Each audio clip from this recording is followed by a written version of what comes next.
Hello everyone, welcome back to my channel. I'm so excited to have you. Remember to like this video, subscribe and share it with your friends and family. Today we'll be speaking about purpose. The other day a friend asked me what my calling in life is. Oh, hi Muriel, hi, how are you? There's something I've been meaning to ask you. Oh yeah, what's up? What's your calling? I had no response. I had no answer. I'm still thinking about it till now. You could be like me. You could be the kind of person that has got your life figured out and you know exactly where you want to be right now. Currently for me, I'm in a space where I honestly don't know. I don't know what I want to do. I don't know where I see myself in 5 years. Like, honestly, if you asked me, I don't know. And yet the question of purpose is one that we grow up being asked. When we were younger, our parents used to ask, what do you want to be when you grow up? And I remember saying I want to be a pilot. Where those dreams died, oh, only God knows. Like maybe, I don't know, maybe I'd be working for British Airways, I don't know. But I can tell you that in everything I have studied, that's not the path that I chose to take. But I know that in my primary school, every time I was asked what I wanted to be, I said I wanted to be a pilot. You get to high school and suddenly you realize that the sciences are not necessarily where you have a lot of strength. So there's a bit of a drift and a change. And then you say, oh, maybe I should be a lawyer. And the reason why I'm saying all these very, very top-notch professions is because in our time, you either had to be a lawyer or a doctor or an architect or an engineer. And in school we used to say Kalamba. Yeah, the Kalamba courses, that like the mandatory courses. But now we have such a thing as the creatives, and this is allowing people to be anything in the world. But growing up, your dreams had to be straightforward, that you're either going to be a doctor, you're going to be an engineer, and our parents, like my dad would always say, I want a lawyer in this house. Now that he has a lawyer, he wants an engineer. So my siblings are under pressure to live up to those dreams.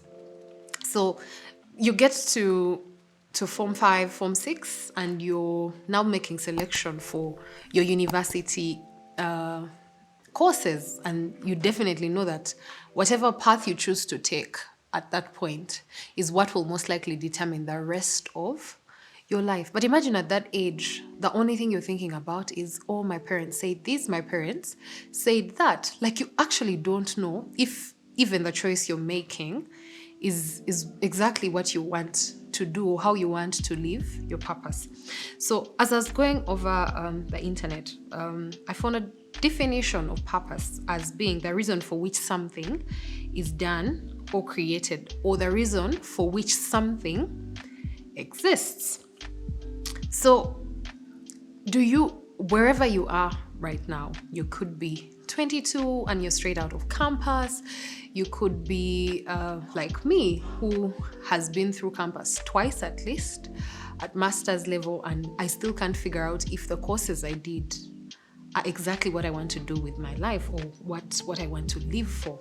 You could also be that you're approaching your 40s and they say life begins at 40, but is it actually beginning for you? All I'm trying to say here is that there's this big question of purpose. And I think for me, it is that growing up, maybe we haven't been really, really helped, or we just really don't understand what purpose is or what our purpose is in this life. So it's a question that really, really bothered me. Like, at this point in my life, I should be knowing what I want to do, where I want to go, who I want to be, how I want to impact the world, because then in all those things that I do, then I'm probably living out my purpose. With all due respect to the different faiths, I'm a Christian, and in my faith, we all know about Jesus Christ. Jesus's purpose was one, to die for us on the cross so that we might be saved. And he lived out his purpose. At the point where he was killed on the cross for us, his role was complete. Can you say, when you sit back down and think about your life, can you say that what you do every day completes you? Does it give you fulfillment? Does it give you a sense of peace that you have achieved exactly what you are meant to achieve in this world?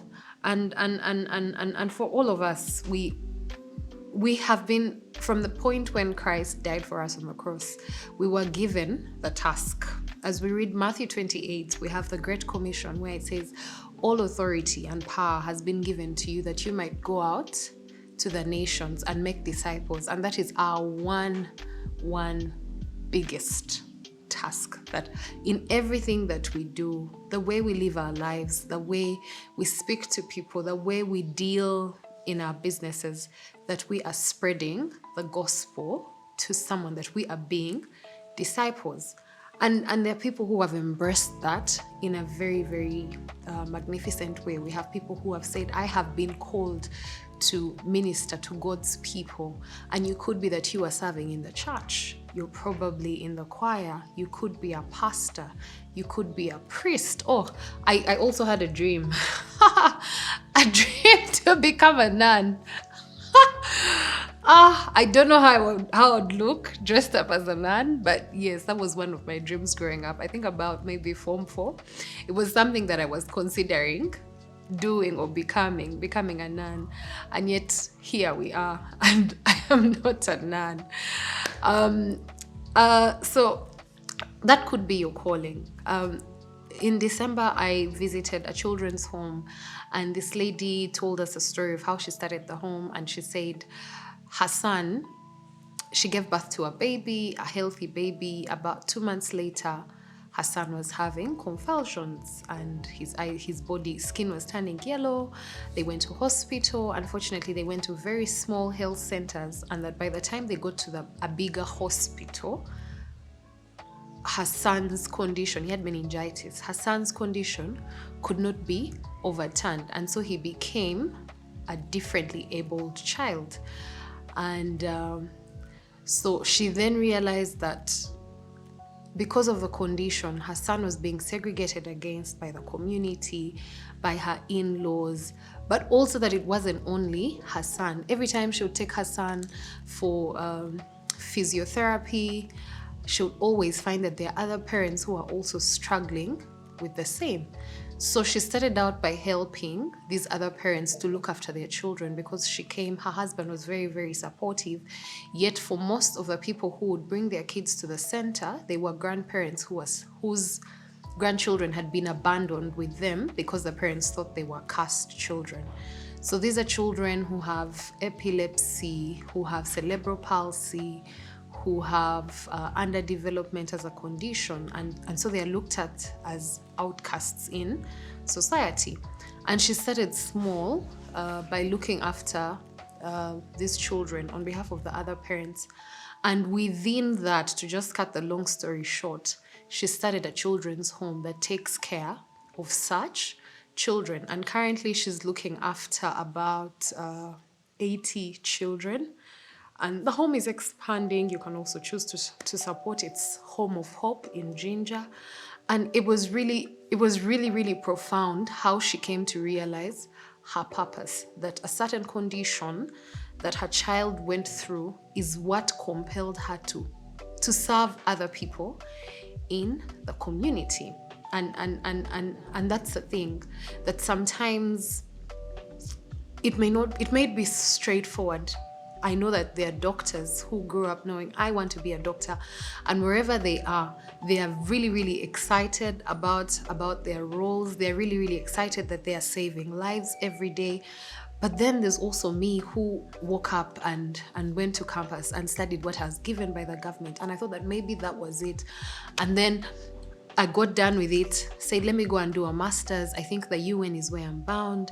And then did my master's, and now I'm done with the master's. And I just feel like maybe that's not what I was supposed to do. So for some of us, it is that misfortune will lead us a certain path and lead us to a point where then we are living out our purpose. For others, it is a calling. In the Bible, Moses was called by God. You could be called, especially for people in ministry. Most of them are called and they'll say, the Lord spoke to me and said, I should do this for the people.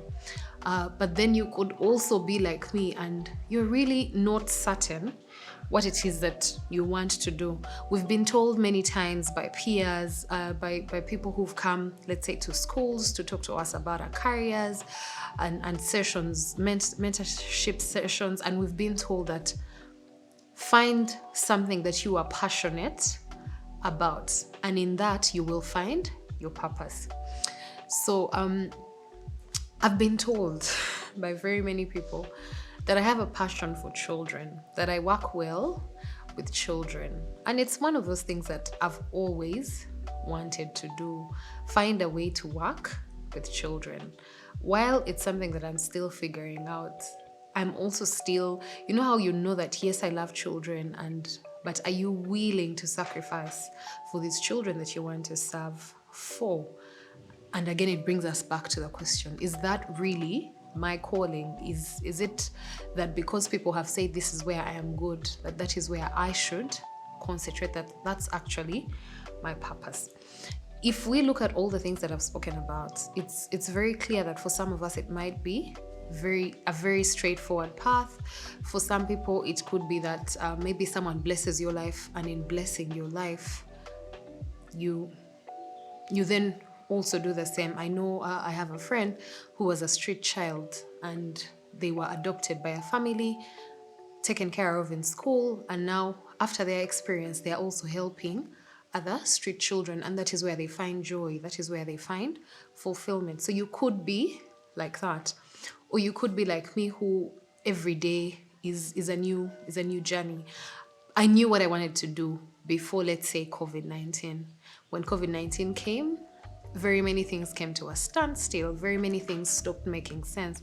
So it's also very possible that circumstances could change your purpose. They could change what your role is in this world.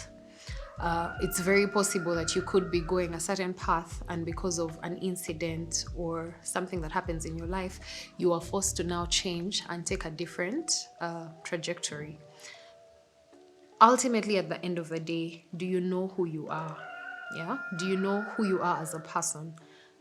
Do you know what you do? Is there anything that you do that gives you joy? It could be that you travel, you love to travel, you love to cook, you love to read, for example. Maybe you love to write.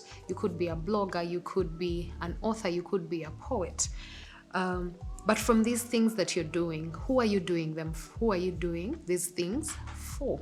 Are you doing them for yourself or for a community? If you're called into ministry, you're definitely ministering to the people who come to church. If you are called to maybe serve in the army, you are serving your country. That's your purpose. But also, what is that need that you're fulfilling in the lives of the people who you are impacting or helping? So if you are a doctor, yeah, and you say that what you do is that you save lives, what you're doing for these particular people is that you are saving life, you are restoring health to the particular patient that you are seeing. But then also, how do these things that we do as people transform the people that we do these things for? So when you restore someone's health, they're going to be happy, they're going to be excited, they're going to be happy to be alive if you're a doctor. So these are the pertinent questions that we should ask ourselves, and maybe they might help you and I in determining what our life's purpose is, or what we want to do with ourselves, at least now. You could ask yourself, what am I doing for the community? Yeah? The Lord said, love yourself as you love your neighbor as you love yourself. And there's always that question of, how can I love my neighbor? If maybe you're walking on the street and you meet an elderly lady trying to cross the road and you help her, you have done something for someone else that has impacted them positively. That could be your goal, that every day when you wake up, let me choose to help just one person.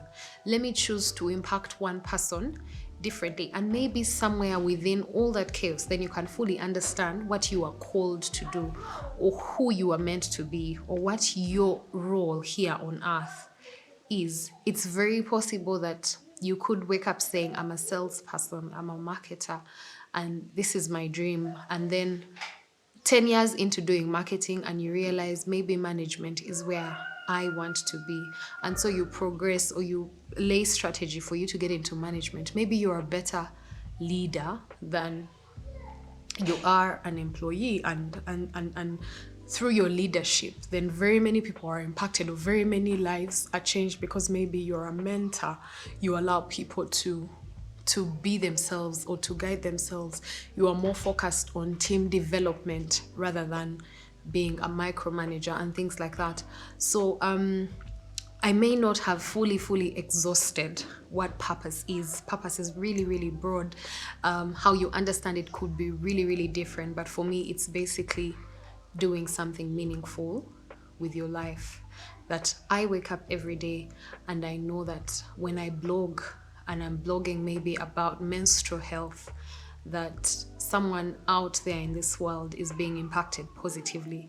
That when I share my story, or when I talk about my experience, someone else can relate to the same, and their life is changed. They can do better, they can improve themselves. If you have any comments, if you have a definition about what purpose is like, it could be your journey on finding your purpose, or understanding who you are and what you want to do in this world, feel free to share it with us in the comments, and let us have a conversation. Thank you so much for tuning in. Remember to like, subscribe, and share this video with your friends and family, and I'll be so happy to see you next time. Bye.